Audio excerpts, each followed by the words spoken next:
Hello friends, welcome है आप सभी का यूट्यूब के ऑनलाइन क्लासेस में। तो क्लास 12th के इलेक्ट्रिक करंट इस चैप्टर को अपन स्टार्ट कर चुके हैं और लास्ट क्लास में अपन ने स्टडी किया था electric resistance, conductance, electrical resistivity और इलेक्ट्रिकल कंडक्टिविटी। ठीक है, तो अपन ने जो लास्ट क्लास में फॉर्मूला लिखा था रेजिस्टिविटी के लिए, ठीक है, रेजिस्टिविटी का कुछ फॉर्मूला था rho equals to R A upon L. 1 minute. तो इस फॉर्मूले में जो ए है, ये ए क्या है, यहां क्रॉस सेक्शनल एरिया है। अगर आपसे आर इक्वल्स टू पूछे तो R equals to rho L by A, यानी जो रेजिस्टेंस होता है वो लेंथ पे डिपेंड करता है, क्रॉस सेक्शनल एरिया पे डिपेंड करता है। अब क्वेश्चन एक ये था कि ये क्रॉस सेक्शनल एरिया कौन सा लेना है, तो डिपेंड करता है कि आपने किसी कंडक्टर पे कैसे आपने पोटेंशियल डिफरेंस अप्लाई किया है। ठीक है, जैसे मान लो ये एक सपोज कंडक्टर है, अब आप पोटेंशियल डिफरेंस अप्लाई करोगे तो यहां से एक वायर कनेक्ट करोगे, यहां से एक वायर इसको बैटरी के साथ कनेक्ट कर दोगे, तो ये पोटेंशियल डिफरेंस आपने कनेक्ट कर दिया। अब आप इस फॉर्मूले में लेंथ कौन सी लोगे, तो ये लेंथ बोली जाएगी, इसको अपन लेंथ बोलेंगे एल। ठीक है, और क्रॉस सेक्शनल एरिया कौन सा होगा, जो लेंथ के जस्ट परपेंडिकुलर है, तो ये वाला क्रॉस सेक्शनल एरिया होगा।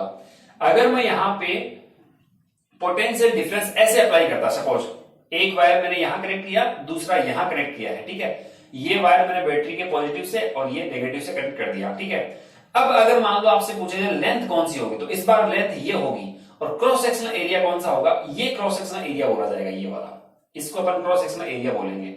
तो जिधर करंट फ्लो हो रही है वायर में, उसके जस्ट परपेंडिकुलर जो क्रॉस सेक्शन होता है उसे अपन क्रॉस सेक्शनल एरिया मानते हैं। तो इसका आप स्पेशल रूप से ध्यान रखोगे। ठीक है, ओके। तो आज अपन को स्टडी करना है ohmic and non ohmic devices, या ओमिक रेजिस्टेंस और नॉन ओमिक रेजिस्टेंस क्या होते हैं।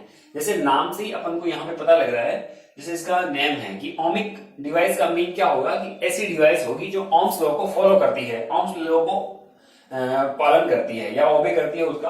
और नॉन ओमिक कौन सा हो जाएगा, जो ओम्स लॉ को फॉलो नहीं करती। ठीक है, Ohm's law means potential difference और करंट के बीच में ग्राफ कैसा आना चाहिए, स्ट्रेट लाइन। अगर ये स्ट्रेट लाइन आ रहा है तो अपन कह सकते हैं कि ये ओम्स लॉ को फॉलो कर रही है, और अगर स्ट्रेट लाइन नहीं आ रहा तो फिर वो नॉन ओमिक डिवाइस हो जाएगी। ठीक है, तो सबसे पहले अपन इसके कुछ पॉइंट्स की बात करते हैं। सबसे पहले ओमिक डिवाइस की बात करते हैं, इसको अपन रेजिस्टेंस भी बोल सकते हैं, ओमिक डिवाइसेस और ओमिक रेजिस्टेंस। ठीक है, दोनों ही वर्ड अपन यहां यूज कर सकते हैं, रेजिस्टेंस। ठीक है, ओमिक रेजिस्टेंस भी होते हैं और नॉन ओमिक रेजिस्टेंस भी होते हैं। ठीक है, अब जो डिवाइस है उसके अकॉर्डिंग अपन यहां डिवाइस लिख रखा है, और क्या है, रेजिस्टेंस।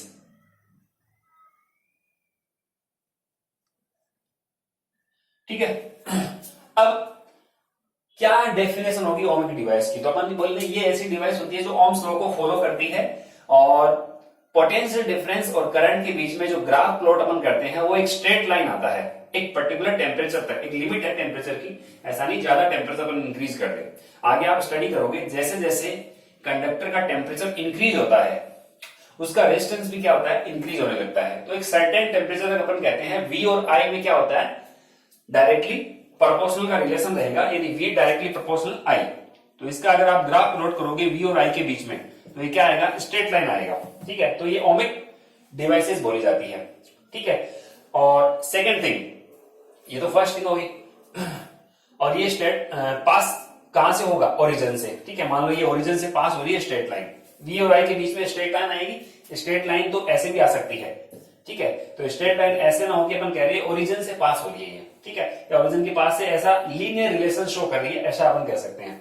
ठीक है, V and I is straight line passing from origin, या कैसा बिहेवियर शो करे कि ये लीनियर यहां रिलेशन शो करे V और I के बीच में, उसको अपन कह सकते हैं ओमिक डिवाइस। सेकंड पॉइंट सुनना, सेकंड पॉइंट में अपन बोलेंगे कि ये जो डिवाइस होती है, जो रेजिस्टेंस होते हैं, ये अप्लाइड वोल्टेज की पोलरिटी पे डिपेंड नहीं करते। ठीक है, जैसे मान लो ये एक कॉपर का वायर है, यहां हमने एक पॉजिटिव टर्मिनल कनेक्ट किया बैटरी के साथ, और एक वायर ये नेगेटिव टर्मिनल के साथ कनेक्ट कर दिया। ठीक है, सपोज ये ऐसा है, ये कॉपर का वायर है कोई, और इसको मैंने यहां पॉजिटिव और ये वाला हो गया नेगेटिव टर्मिनल। तो ये कॉपर वायर है। अब अपन कह रहे हैं अब कॉपर वायर को आप ऐसे कनेक्ट करो या ऐसे कनेक्ट करो, क्या V और I के बीच में रिलेशन चेंज आएगा? आंसर है नो। आप इसको कैसे भी लगा सकते हो, इसमें कोई पॉजिटिव नेगेटिव अपन नहीं कहते। एक सिंपल वायर है, जैसे ये सिंपल वायर है जो अपन यूज करते हैं, तो ये वायर है। अब इसमें क्या पॉजिटिव क्या नेगेटिव, इसको आप कैसे भी कनेक्ट कर सकते हो, ठीक है। अगर मान लो ये वाला एंड मैंने प्लस से कनेक्ट किया, ठीक है, और इसको माइनस से कनेक्ट करके V और I के बीच में ग्राफ प्लॉट किया तो स्ट्रेट लाइन आ रहा है। अब इस बार इसको प्लस से ना करके माइनस से करता है, इसको प्लस से कर देता तो भी क्या आता है, ये स्ट्रेट लाइन नहीं आता। तो अपन यहां पे बोलेंगे the flow of electric current does not depend on the polarity of applied voltage. इसमें जो करंट फ्लो हो रही है ये डिपेंड नहीं करती कि आपने जो वोल्टेज अप्लाई किया है उसकी पोलैरिटी कैसे लगाई है। भाई पहली बार तो यहां प्लस है यहां माइनस है। अब अगर मान लो इसको ऐसे ना करके इसको इस तरीके से अगर हम अप्लाई करते हैं तो भी आप देखोगे क्या आएगा, ये सेम ही V और I के बीच में रिलेशन कैसा रहेगा, लीनियर रहेगा। तो ये कॉपर वायर अपन एग्जांपल ले सकते हैं। ऐसे सिल्वर का कोई वायर है तो ये एग्जांपल होते हैं किसके, ओमिक डिवाइसेस के, ठीक है, एक सर्टेन टेम्परेचर तक, ठीक है, या कह सकते हैं लो टेम्परेचर के लिए। तो ये एग्जांपल हो गया। फिर नॉन ओमिक डिवाइस कौन सी होती है? नॉन ओमिक डिवाइस उनको बोलते हैं जो ओम्स लॉ को फॉलो नहीं करते हैं। मींस वोल्टेज और करंट के बीच में जो ग्राफ है वो स्ट्रेट लाइन नहीं आता, ठीक है, कर्व पाथ आता है। V और I के बीच में जो कर्व आए, जो ग्राफ प्लॉट करेंगे वो कर्व होता है, थोड़ा सा स्ट्रेट लाइन नहीं होता, ठीक है। और तो यहां पर लिख रखा है these devices do not obey the Ohm's law and graph between V and I is not straight line but curve. तो ये एक कर्व आता है। And second thing, the flow of electric current depends on the polarity of the applied voltage. In devices के लिए ये जरूर depend करता है कि आपने उस डिवाइस का कौन सा टर्मिनल बैटरी के पॉजिटिव के साथ कनेक्ट किया है, ठीक है। ऐसी डिवाइसेस होती हैं वो डिपेंड करती है बैटरी की पोलैरिटी आपने किस प्रकार से कनेक्ट की है। तो यहां मैंने लिखा है the flow of electric current depends on the polarity. Current का जो फ्लो होना है वो डिपेंड करेगा। जैसे आप आगे स्टडी करोगे सेमीकंडक्टर डायोड, डायोड आपने देखा होगा, ये बहुत ही स्मॉल छोटा सा एक डिवाइस है, ठीक है, जो कई सारे इलेक्ट्रॉनिक डिवाइसेस में आपको मिल जाएगा। ये एक डायोड है, ठीक है। तो बिल्कुल अगर आप जैसे चार्जर, आप घरों में आप देखा होगा कि पुराने चार्जर हैं, तो आप पुराने चार्जर, खराब जो चार्जर हैं उनको आप तोड़कर अंदर देखोगे तो आपको ऐसे ब्लैक कलर का, ये एक ब्लैक कलर का ऐसा मिलेगा जिसका एक पोर्शन यहां ब्लैक होगा, बिल्कुल इतना पोर्शन ब्लैक होता है, और इधर वाला जो पोर्शन होता है वो थोड़ा सिल्वर कलर का होता है, ठीक है। तो ये जो डिवाइस आपको दिख जाए इसे अपन कहेंगे सेमीकंडक्टर डायोड। इसे अपन इलेक्ट्रॉनिक्स वाले, सेमीकंडक्टर इलेक्ट्रॉनिक्स वाला जो चैप्टर है हमारा उसमें अपन डिटेल में पढ़ेंगे। तो ये जो है ये अपन कह रहे हैं ये सेमीकंडक्टर डायोड है, ठीक है। ये ओम्स लॉ को फॉलो नहीं करता। इसका मीन हो गया कि अगर मान लो यहां पे मैं ये, इसको अपन पॉजिटिव बोलते हैं और जो सिल्वर वाला है उसको अपन नेगेटिव कह देते हैं, ठीक है। तो ये जो है इसको अगर हम ऐसे कनेक्ट करते हैं सपोज, ठीक है, अगर आपने इसको ऐसे कनेक्ट किया है तो करंट फ्लो होती है, और अगर आपने इसको उल्टा कर दिया, ठीक है, ये आपका अगर मान लो ये एन हो गया और ये वाला पोर्शन हमने पी कहा है, और इस बार हमने पी को नेगेटिव से कनेक्ट कर दिया, तो इस बार आप देखोगे अगर पी को आपने यहां पे ये पोलैरिटी चेंज अगर हम कर दें, ये नेगेटिव कर दें ये पॉजिटिव कर दें, यानी एन को नेगेटिव से जोड़ दें और पी को, एन को पॉजिटिव से जोड़ दे और पी को नेगेटिव से जोड़ दे, तो आप देखोगे इस डायोड में कोई करंट फ्लो नहीं होती, या बहुत ही स्मॉल अमाउंट में, माइक्रो एम्पियर में करंट है वो फ्लो होती है।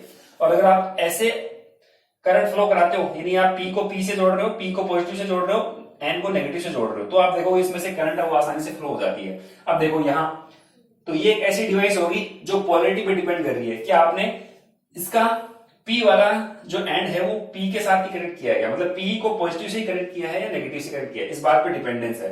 जबकि यहां अगर हम देख रहे थे तो कॉपर का जो ये वायर है, आप चाहे इसको ऐसे कनेक्ट करो या ऐसे कनेक्ट करो, V और I में कर्व कैसा आएगा, स्ट्रेट लाइन आएगा, जबकि यहां कर्व अलग आता है। अगर इसके लिए ऐसे कर्व बनाते हो तो आप देखोगे इसका कर्व कुछ ऐसा आता है, इसके लिए बनाओगे तो इसका कर्व कुछ आप देखोगे ऐसा आता है V और I के बीच में, तो एक कर्व आएगा, यहाँ पे स्ट्रेट लाइन नहीं आता। तो ये आपको ध्यान रखना है। डायोड है, ट्रांजिस्टर है, ट्रांजिस्टर भी आप डिटेल में स्टडी करोगे। वैसे सीबीएसई के सिलेबस से ट्रांजिस्टर को हटा दिया गया है, लेकिन आरबीएसई के सिलेबस में है। वैक्यूम ट्यूब, तो वैक्यूम ट्यूब जैसे अपन कहते हैं घरों में बल्ब वगैरह है, तो ये वैक्यूम ट्यूब। लिक्विड इलेक्ट्रोलाइट जैसे अपन कहते हैं पानी के अंदर हमने NaCl को घोलकर और एक इलेक्ट्रोलाइट बना लिया। टॉर्च का जो बल्ब है, ये सब क्या होते हैं, ये नॉन ओमिक डिवाइस में आते हैं। ये टॉर्च बल्ब अपन ये बोलते हैं, ये इनकैंडेसेंट बल्ब होते हैं जो क्या करते हैं, इनमें एक फिलामेंट होता है। आपने देखा होगा घरों में जो पहले लट्टू आते थे गोल वाले बल्ब, आजकल तो सबके घरों में LED वगैरह लग गई है, लेकिन पहले जो बल्ब आते थे 100 वाट के, 60 वाट के, ये सब जो 100 वाट के जो बल्ब आते थे, इनमें एक फिलामेंट होता था, वो टंगस्टन का बना होता था, और जैसे ही उसमें करंट फ्लो होती थी वो क्या करता था, वो हीट के कारण है वो लाइट को इमिट करता था, बहुत ज्यादा गर्म हो जाता था। उसका अपन कहते हैं कि जो मेल्टिंग पॉइंट है वो बहुत ज्यादा होता है, ठीक है, तो आसानी से मेल्ट होता नहीं है। तो बहुत ज्यादा टेम्परेचर पे वो क्या करता है कि वो हीट जनरेट कर रहा है और वो क्या कर रहा है, साथ साथ में लाइट इमिट कर रहा है। तो अपन कहते थे कि वो जो बल्ब है, टॉर्च बल्ब है, या फिर वो जो हमारा इनकैंडेसेंट बल्ब है, ये V और I के बीच में कर्व इनका कैसा आता है, V और I के बीच में प्लॉट इनका स्ट्रेट लाइन नहीं आता, कर्व पाथ आता है इनका, ठीक है। जैसे आप ये टॉर्च बल्ब देख रहे हो, तो इसका जो V और I को मैंने y एक्स पे ले लिया और V को एक्सेस पे, तो ये स्ट्रेट लाइन नहीं है, ये कर्व हो जाता है। इसका रीजन क्या है, ये टंगस्टन का फिलामेंट है, ये टंगस्टन मेटल का जो बना हुआ है, तो बहुत ज्यादा हीट होने से फिर अपन कहते हैं कि कंडक्टर की जो रेजिस्टेंस होता है वो चेंज होने लगता है, यानी V और I का जो रेशो होता है वो कांस्टेंट नहीं रहता। ओम्स लॉ यही तो कहता है कि V और I का रेशो क्या होना चाहिए, कांस्टेंट, और अगर V और I का रेशो कांस्टेंट नहीं है तो फिर वो कौन सी डिवाइस हो जाएगी, नॉन ओमिक डिवाइस। और जिसके एग्जांपल हमने लिए हैं diode, transistor, vacuum tube, liquid electrolyte और टॉर्च बल्ब। तो ये आपको दोनों का डिफरेंस है वो ध्यान में रखना है, उसको नोट करना है। फिर इसके बाद में अपन कुछ ग्राफ प्लॉट करते हैं जो RBSc के सिलेबस में दे रखे हैं कि plot between potential difference and electric current. Current को मैंने सब में y एक्सिस पे लिया है और इसको वोल्टेज को यानी पोटेंशियल डिफरेंस जो अप्लाई कर रहे हो उसको हमने x एक्सिस पे लिया है, ठीक है।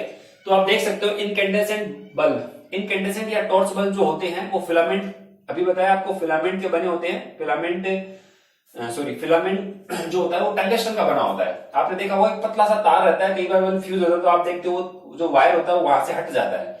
तो अपन कहते हैं कि ये इनकैंडेसेंट बल्ब होते हैं और ये हीट होकर लाइट को इमिट करते हैं।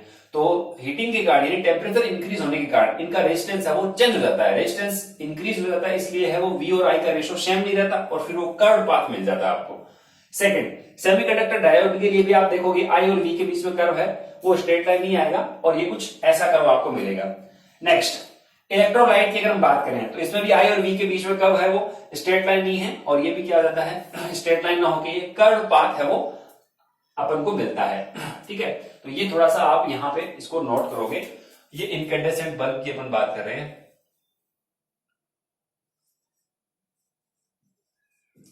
ठीक है। ये इनकैंडेसेंट बल्ब होते हैं जो अपन घरों में यूज करते हैं। तो आज अपन ने यही सीखा है कि ओमिक डिवाइस क्या होती है और नॉन ओमिक डिवाइस क्या होती है, ठीक है। ये सिंपल है, दोनों पॉइंट्स आपको ध्यान में रखने हैं। अगर ये दोनों याद है तो ये ऑटोमेटिक अपने आप याद हो जाते हैं, ठीक है। ये डिपेंड नहीं करते पोलैरिटी पे, कैसे भी आप लगा सकते हो उसको, और ये डिपेंड करते हैं पोलैरिटी पे। एग्जांपल इसके कॉपर वायर हो गया, इसका एग्जांपल आपको कोई भी ले सकते हैं। आपका एग्जाम में क्वेश्चन यही पूछा जाता है कि right any two name of non ohmic devices, तो आपको कोई भी दो नॉन ओमिक डिवाइसेस के नाम लिख देने हैं। डायोड है, ट्रांजिस्टर है, वैक्यूम ट्यूब है, liquid electrolyte, torch bulb etcetera, ठीक है। तो ये दोनों के बीच में हमने डिफरेंस कर लिया। फिर इसके बाद में प्लॉट है, तो इसमें आपको कोई भी प्लॉट पूछ सकता है और पूछ सकता है कि किसी डिवाइस के लिए ऐसा कर्व मिला, बताइए ओमिक है कि नॉन ओमिक है। तो डेफिनेटली ये तीनों के तीनों क्या है, नॉन ओमिक डिवाइस है। ये तीनों के तीनों जो कर्व है वो नॉन ओमिक के ही है और ओमिक का आपको पता है क्या आएगा, V और I के बीच में स्ट्रेट लाइन आता है, ठीक है। तो आप इसको अब नोट कर सकते हो, ठीक है। तो आज की क्लास के लिए इतना ही, ओके, थैंक यू। नोट कर लीजिए इसको।